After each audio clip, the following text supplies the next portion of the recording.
이사가 옆에 있는 분들과 앞뒤에 있는 분들과 사랑합니다.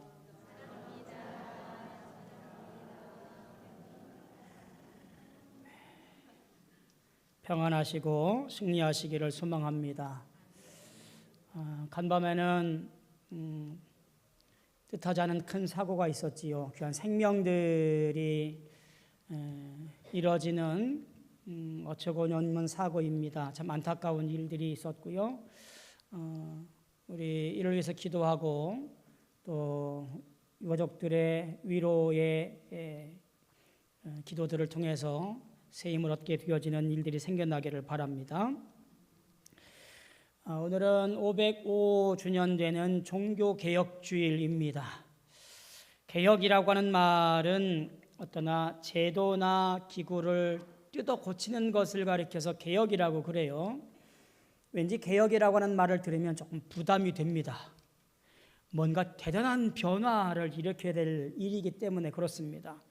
뭔가 머리에 띠를 띠고 나가서 잘못한 것을 지적하고 그리고 고치라고 외치고 그래야 될 것 같은 느낌이 드는 단어, 개혁입니다.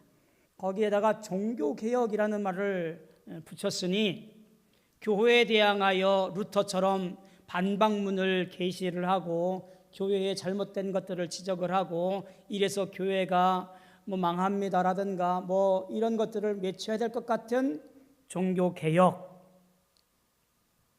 그래서 어감만 보면 이것이 나하고 무슨 상관인가, 굳이 나하고 이 종교개혁이란 말과 어떤 어울림이 있어서 오늘 이 종교개혁주의를 보내자고 이렇게 기념하고 있는가라는 고민이 없을래야 없을 수가 없어요. 여러분 아셔야 돼요. 종교개혁이라고 하는 놀라운 전환점이 있었기에 오늘 우리가 이와 같은 신앙생활을 하게 되었다라는 사실을 우리는 생각해 볼 필요가 있습니다. 신앙과 열심과 열정이 사그러들이는 이 시기에 여러분 종교개혁 안에 어떤 의미가 담겨 있는지를 살펴보고 영적인 자세를 다잡아야 할 때, 그러니까 21세기 새로운 종교개혁의 시기라고 보는 것이 어쩌면 더 의미가 있겠다 생각이 되어집니다. 잘 알다시피 가톨릭 사제였던 마틴 루터가 개혁의 기치를 들었습니다. 독일의 수도원의 한 사제였습니다. 당시 교황청의 권위는 대단했던 때였습니다. 루터 같은 그런 사제들 수천 명을 한 번에 파멸시킬 만한 힘이 있는 것이 당시의 교황청이었는데 그 막강한 권세에 대항하여 교권을 지적하고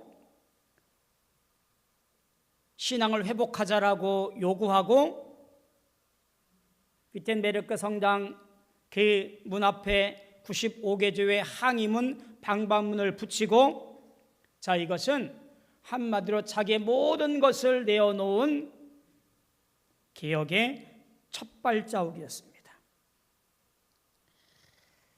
그 이후에 종교개혁이 1517년 위텐베르크에서 시작된 이후로 스위스 제네바에서 칼빈이, 쭈리히에서 찌빙길리가 번져가면서 종교개혁은 이제는 오직 믿음으로, 오직 성경으로, 오직 은혜로 라고 하는 기치로 이제 불일듯 번져가게 되어져요. 그리고 18세기 영국에서도 종교개혁의 기치를 올린 분이 있습니다. 종교개혁이 일어나고 한참 후에 칼빈이 태어나고도 200년 후에 존 웨슬리가 영국에서 종교개혁에 동참을 합니다. 18세기 영국은 산업혁명이라고 하는 대단히 전환점이 되어질 만한 기회가 등장을 하게 되어지지요. 이것은 산업적으로는 대단히 기록적인 전환점이긴 합니다만 당시 사람들에게는 굉장히 많은 어려움이 있었던 시기였습니다. 왜냐하면 사람들의 일을 기계가 대체하다 보니 실직이 많아지게 되어지고 이 사람들이 사회로 길거리로 내몰릴 수밖에 없었고 빈부격차가 심해지게 되어지고 많은 사람들이 골목길에서 그렇게 처참한 인생을 맞이하게 되는 것이 그 당시의 모습이었어요. 당시 영국 성공회는 이런 사람들의 아픔을 끌어안지 못하고 여전히 어떤 교권 안에서 보호를 받으며 자기의 권리와 주장만을 하게 되어지는 거예요. 당시 영국 성공의 사제였던 존 웨슬리는 물론 종교개혁자들의 신학과는 입장이 조금 다릅니다만 땅끝까지 복음을 전하면서 이들을 위로하고 복음을 전하면서 영적인 개혁운동에 함께하게 되어지고 구석구석 달려가서 말씀을 전하고 복음으로 회복되어지도록 하게 합니다. 가톨릭에서는 구원에 이르기 위해서 우리의 믿음과 함께 선행이 필요하다라고 말하는데 이 선행이라고 하는 것은 내 삶에서의 선행이 아니라 내 죄가 사함받고 혹은 내 부모의 죄가 사함받기 위해서 면죄부라고 하는 것을 판매하게 되어지지요. 그래서 그 돈을 통하여 바티칸 성전을 짓는다든가 혹은 교회의 재산을 늘린다든가 하는 것으로 이용을 하게 되어집니다. 이에 대항해서 16세기 루터가 오직 믿음으로 오직 성경으로 라고 하는 것을 통해서 이신득이의 신앙적인 주제들을 이제 나타나게 되어지지요. 웨슬리 또한 마찬가지로 중생한 신자가 성령 체험으로 죄가 극복하는 능력을 누리는 것을 강조하게 되어지고 종교개혁자들의 오직 믿음으로 구원받은 이후 거룩하게 살아야 된다라고 하는 그리스도의 완전한 삶이라고 하는 것을 접목시켜서 이들을 가르치게 되어집니다. 하나님의 주시는 은혜와 더불어서 인간의 책임도 마찬가지로 함께 반응해야 된다라고 하는 것을 강조하게 되어집니다. 웨슬리가 살던 당시 상황, 생명을 잃어가는 교회, 사회적으로 산업혁명을 통해서 도시화 현상이 극에 달하고 윤리와 도덕이 타락하고 빈부의 격차가 극심했던 그때 당시 상황을 생각해 보면 웨슬리가 그토록 거룩과 성화를 강조했는지를 분명히 알 수가 있습니다. 거룩한 삶만이, 빛과 소금이 되는 삶만이 당시의 시대를 새롭게 할 수 있다라고 보았던 거지요. 성령의 도우심으로 죄를 극복하고 자유와 능력을 누리는 성도라고 한다면 이제 그 신앙적인 놀라운 회복의 능력을 밖으로 표출하여 거룩한 삶을 통하여 본인이 구원받은 것과 사회를 구원하는 것을 일조해야 된다는 것을 가르치고 있고 이끌었던 겁니다. 우리가 알다시피 웨슬리의 신학과 가르침은 이후에 많은 개신교 교회 교단들에게 영향을 주었고요. 대표적으로 감리교회 또는 성결교회 또 나사렛 교단 등등에 영향을 미쳐서 웨슬리 신학을 통하여 교리들을 만들어가고 오늘도 가르쳐가고 있습니다.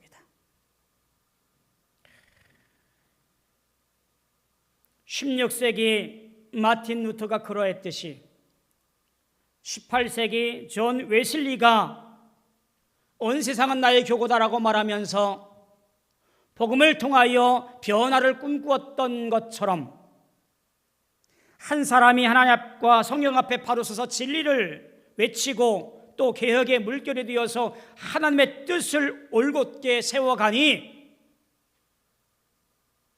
모든 곳에서 구원의 역사가, 교회가 바로 세워지는 것들이, 또한 모든 종교가 개혁되어지는 것들을 경험해 온 것이 종교의 역사입니다. 자, 그러면 505주년을 맞이하는 오늘날 종교개혁의 흐름 가운데 지금 내가 서 있는 이 자리에서 종교개혁을 어떻게 말할 수 있을까? 무엇을 할 수 있을까? 어쩌란 말인가? 이런 질문들을 던질 수밖에 없지요. 더욱이 우리는 지난 2년 동안 특수한 상황을 지내고 있습니다. 모든 것이 감당할 수 없는 위기감, 신앙적 도전, 그것들이 우리 앞에 있어요. 일상으로 돌아왔다고 말은 합니다만 전부 그렇지는 않은 것 같아요. 예전과는 달라요. 신앙, 종교를 대하는 태도가 달라졌어요. 예배에 대한 생각도 많은 사람들이 변화가 되어졌어요. 예를 들면 꼭 교회 예배당에 나가서 예배 드려야 되나요? 이런 생각들이에요. 성도들 간의 거리감,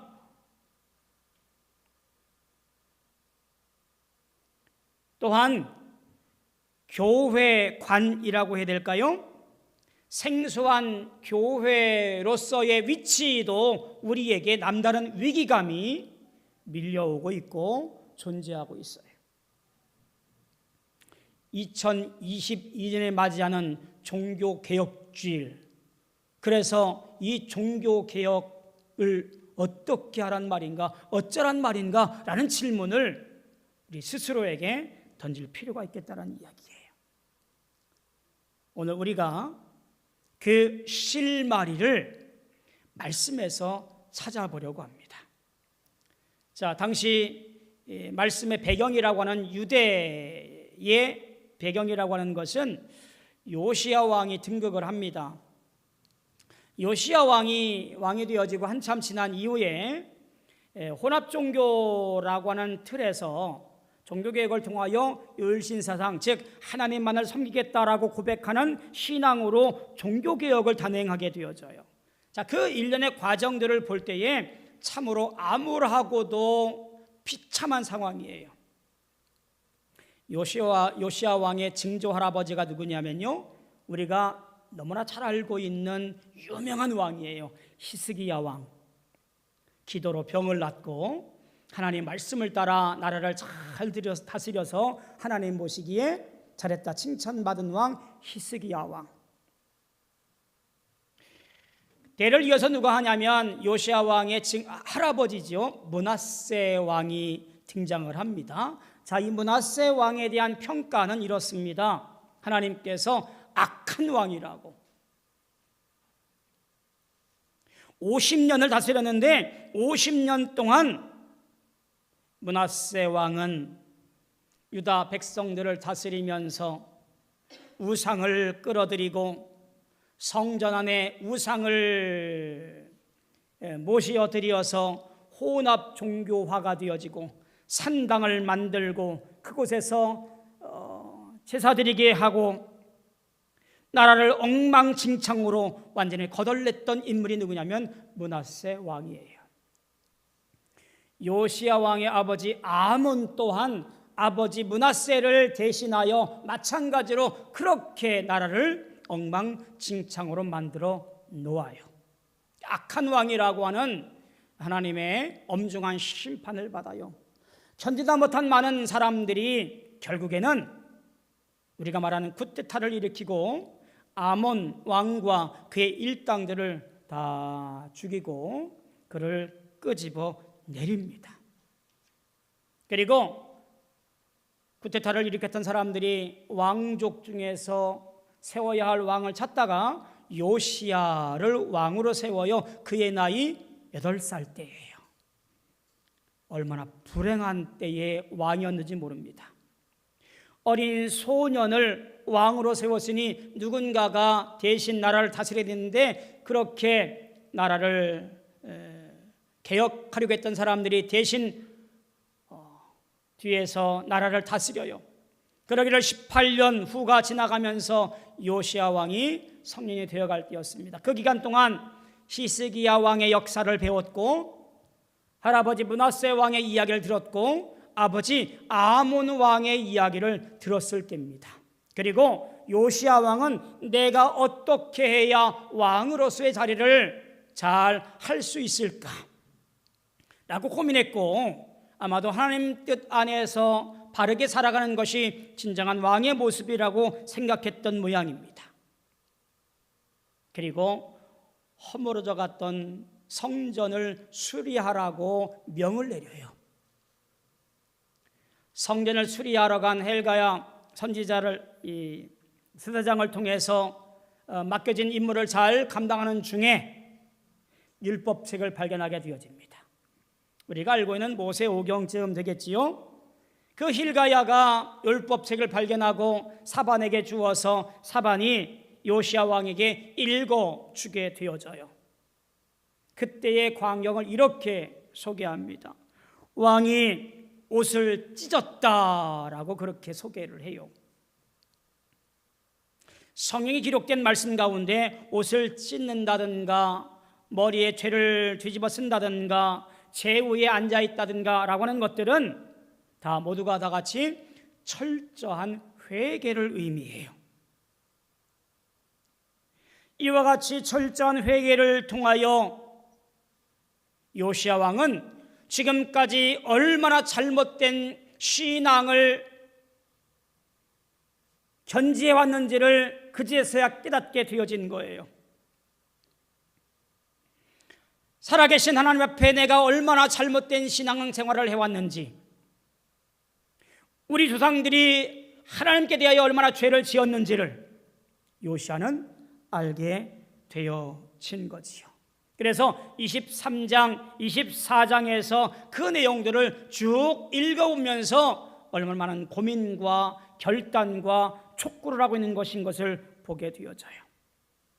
자, 오늘 말씀 2절에 보니까 이렇게 말씀을 전합니다. 이에 왕이 여호와의 성전에 올라가매 유다 모든 사람과 예루살렘 주민과 제사장들과 선지자들과 모든 백성이 노소를 막론하고 다 왕과 함께 한지라. 왕이 여호와의 성전 안에서 발견된 언약책의 모든 말씀을 읽어 무리의 귀에 들리게 했다라고 말합니다. 왕 혼자만이 아니라 이스라엘 모든 백성들, 유다의 모든 백성들, 노소를 막론하고 모두가 다 함께 올라와서 말씀을 다 읽고, 그리고 이렇게 말하는 거예요. 회개합시다. 말씀에 근거하여 볼 때 우리는 잘못 살아왔습니다. 우리가 얼마나 헛살아왔는지, 우리가 하나님 앞에 얼마나 죄를 지었는지, 우리가 지금 개혁하지 아니하면 다 허망한 삶을 살아가는 것이다 라고 하는 것을 말하고 있는 거예요. 3절에 가서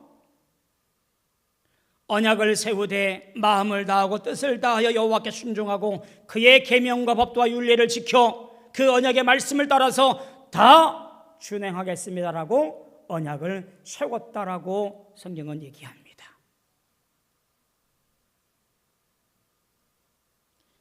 잘 보세요.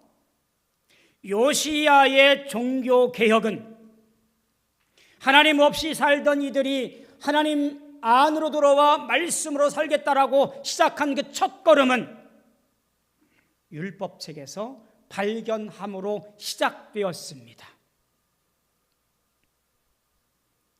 마찬가지예요. 16세기 종교개혁의 가장 중요한 테마는 오직 성경, 오직 말씀이었어요.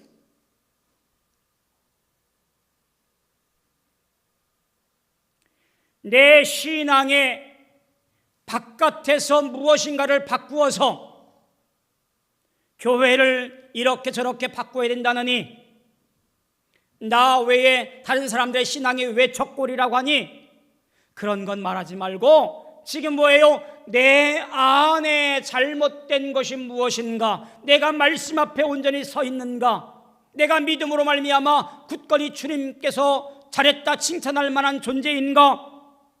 내 스스로 흐트러진 믿음의 삶을 살고 있는 것인가?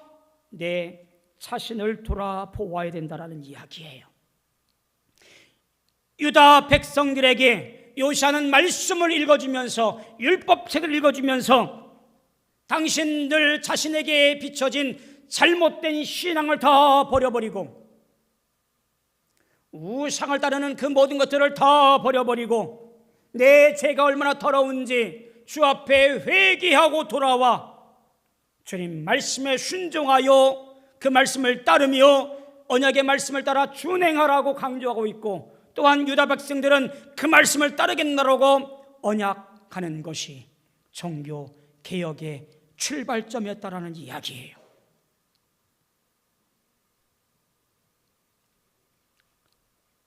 (21세기) 오늘 우리의 종교 개혁은 어찌 해야 될까요? 세상의 거울은 왜곡된 면이 너무나 많아요. 때문에 그런 거울에 비춰보면 우리도 왜곡될 수밖에 없어요. 정치, 문화, 경제, 사상, 시대정신, 우리를 다 왜곡시키고 잘못된 문화로, 영적 타락의 장소로 그렇게 이끌어갈 수밖에 없어요.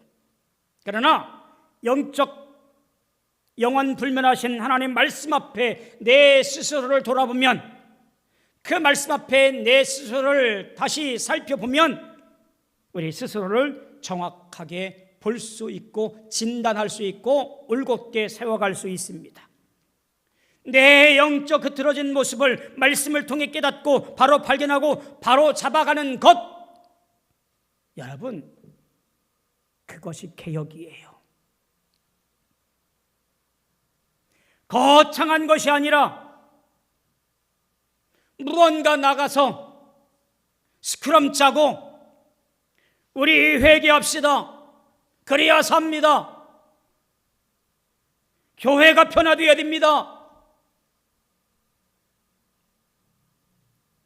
이런 엄청난 모양새가 아니라 내 스스로 말씀을 보니 내가 얼마나 죄인인가, 말씀에 비춰보니 내가 얼마나 잘못 살아왔는가, 주님 보실 때 나는 왜 이렇게 오염투성이로 살고 있는가, 나부터 회개하고 나부터 주님께 돌아오고 나부터 주님의 말씀에 순종하여 살아가자, 그런 말이에요. 그게 오늘날 우리가 해야 할 개혁의 첫걸음이라 그런 거예요. 역대하 34장 33절 말씀 보면 오늘 말씀과 함께 읽을 수 있는 이야기가 등장을 합니다. 그 말씀에는 이렇게 기록되어져 있어요. 요시야가 사는 날에 백성이 그 열주의 하나님 여호와께 복종하고 떠나지 아니하였다라고 말합니다. 그 이전에는 자기 소견대로, 자기 옳은 대로 생각했습니다. 하나님 없이도 살아갔다라고 하는 거예요. 그 하나님 없이 살던 사람이 말씀을 통해 변화되어지고 말씀 안에 살아가게 되어지니 그때의 그날의 모든 삶이 주님의 놀라운 평안으로 말미암아 승리했다라고 성경은 말하고 있는 거예요. 내 인생의 불평과 불만이 아니라 우리가 먼저 계약해야 될 것은 내가 하나님 앞에 얼마나 서 있는가, 하나님 말씀에 내가 얼마나 순종하고 있는가, 이 물음부터 해야 하는 것이 개혁이라고 하는 말이에요.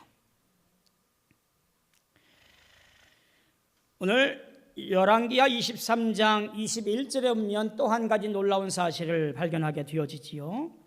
21절에 보면 왕이 못 백성에게 명령하여 이르되 이 언약책에 기록된 대로 너희 하나님 여호와를 위하여 유월절을 지키라. 유월절을 지키라. 그러니까 지금까지 유월절을 안 지켜왔다는 얘기예요.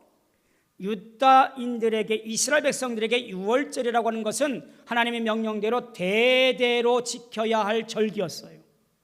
왜냐하면 유월절이라고 하는 것은 다 알다시피 저 애굽의 압박과 고통과 속박 속에서 하나님이 친히 구원하여 내시어서 약속의 땅 가나안 땅으로 이끌어내신 것을 기념하는 놀라운 축복의 날이에요. 하나님 역사의 순간을 기억하는 날이에요. 그런데 그 모든 것들을 다 잊고 살은 거예요. 그러니 그들이 무슨 하나님 여호와 신앙을 가지고 있었겠어요? 요시야는 말씀에 기록된 대로 여호와를 위하여 유월절을 다시 지키라고 명령한 거예요. 뭐지요? 예배의 회복을 말하는 거예요. 말씀을 통하여 내가 죄인인 것을 깨닫고 예배를 회복하여 주 앞에 나아가니 그의 신앙이 튼실해지며 하나님 보실 때에 거룩한 백성들로 거듭나게 되어진 거지요. 요시야는 율법책을 근거로 먼저 회개하고 백성의 회개를 촉구하고 거기서 유대의 회복을 부르짖었던 것처럼 우리도 말씀으로 돌아가야 되고 말씀에 근거하여 예배함으로 말미암아 우리 모든 인생들이 주 앞에 바로 서 있어야 됩니다. 자, 이 시대의 종교개혁, 무엇을 말해야 되고 무엇을 통하여 살아가야 될까요? 우리의 신앙과 그의 삶은 일치하지 않아요. 우리는 그것을 영적으로 병들었다고 표현합니다. 병들었다라고 하는 것은 영적 표현이라고 볼 때에 내 신앙의 세포 하나하나가 하나님과 연결되어지지 아니하고 어느 것은 세상으로, 어느 것은 세상의 여러 사상과 또 여러 이념들로 그렇게 뿔뿔이 흩어져 버린 혼란스러운 자세를 말하고 있는 거지요. 오늘 내가 말해야 되는 종교개혁은 하나님 앞에 나 자신을 바로 세워서 주님을 떠나지 아니하고 주께 영광 돌려 매일같이 주님과 교제하고 그 말씀에 준행하는 것이어야 된다라고 하는 사실을 보게 되어집니다. 결코 남의 얘기가 아니라 내 얘기라고 하는 거지요. 남을 향해서 개혁하라고 주장할 것이 아니라 내 안을 향하여 예배와 말씀을 사모하며 개혁이 일어나는 것, 그것이 바로 오늘 우리에게 필요한 종교 개혁의 모습인 거지요. 가톨릭에 대항하여 개혁을 외쳤던 이들을 가리켜서, 개신교를 가리켜서 프로테스탄트라고 그렇게 말을 해요. 프로테스탄트라고 하는 것의 어원을 따지면 프로테스트라는 것을 보게 되어지지요. 이 말의 뜻은 저항하다, 반대하다라고 하는 뜻이에요. 그러니까 우리가 기본적으로 갖고 있는 것들이 뭐냐면 하나님 앞에 잘못된 것에 대하여 반대하는 것이 정신이에요.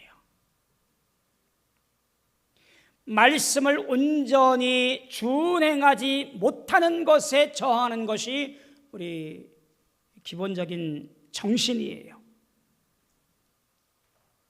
예배를 방해하는 것에 대하여 저항하는 것, 그러면 안 돼 라고 주장하는 것이 프로테스탄트 개신교의 정신이에요. 성도를 사랑하지 못하는 것에 저항하는 것이 개신교의 정신이에요. 말씀을 순행하고 예배에 열심을 다하고 봉사와 헌신에 대해서 열심을 다하고 이웃을 사랑하고 형제와 자매를 사랑하는 것이 우리 개신교회의 개혁 정신이에요. 영적 문제에 있어서 은근슬쩍 눈 감아주면서 그럴 수도 있지, 이번에 못하면 다음에 하지. 아니요. 우리는 철저하게 말씀을 근거로 하여 주님께 온 마음과 온 정성을 다하여 예배하며 찬송하며 기도하고 주신 은혜 가지고 사명 감당하여 영광 돌리는 자가 되어져야 되는 거예요. 뭐 온라인 예배도 나쁘지 않던데, 성도들과 어울리지 않아도 편하던데, 교회 안 가니 누가 봉사하라고 누가 헌신하라고 그렇게 말 안 들어서 어쩌면 더 좋네. 이렇게 느슨해진 신앙, 어물쩍 넘어가려는 내 신앙의 자세에 영적 종교개혁이 필요합니다. 안 그러면 다 죽는 거예요. 빨리 개혁의 의지를 굳게 세우고 뛰쳐나와야 돼요. 그래야 살아요. 하나님이 기뻐하시는 성도, 하나님 뜻대로 살아가는 성도가 되기 위해서 과감하게 내 잘못된 부분을 잘라내고, 마치 요시야가 산당과 제단들을 다 불태웠던 것처럼 결단하고 주 앞에 나와 울곧게 서서 예배하고 말씀 보고 주신 사명 감당하여 영광 돌릴 수 있는, 오늘 이 시간 우리의 종교개혁의 기치를 높이 세울 수 있는 저와 여러분들 다 되어지기를 주님의 이름으로 소망하며 축원합니다. 기도하겠습니다. 고마우신 아버지 하나님, 은혜를 감사합니다. 오늘 우리가 스스로 나를 되돌아보니 여전히 느슨해 있고 이만하면 잘 살아오는 거지라고 자만하며 사는 것이 우리의 신앙생활인지도 모르겠습니다. 주님, 우리가 말씀을 통하여 다시 한번 굳건히 믿음을 지켜가게 도와주옵시고, 느슨했던 것들을 다시 한번 다잡아 주의 말씀에 준행하여 언약을 지켜가며 열심과 열정을 다해 주님 쫓아갈 수 있는 신앙으로 굳건히 서 있을 수 있게 도와주시옵소서. 그래서 교회와 세상의 빛과 소금이 되어지고 영적 본이 되어서 주님을 기쁘시게 할 수 있는 우리 모두 되어지게 축복하여 주옵소서. 오늘날에 진정한 종교개혁자들이 우리 교회, 우리 성도들로부터 시작되어지게 축복하여 주옵소서. 예수님의 이름으로 간절히 기도하옵나이다. 아멘.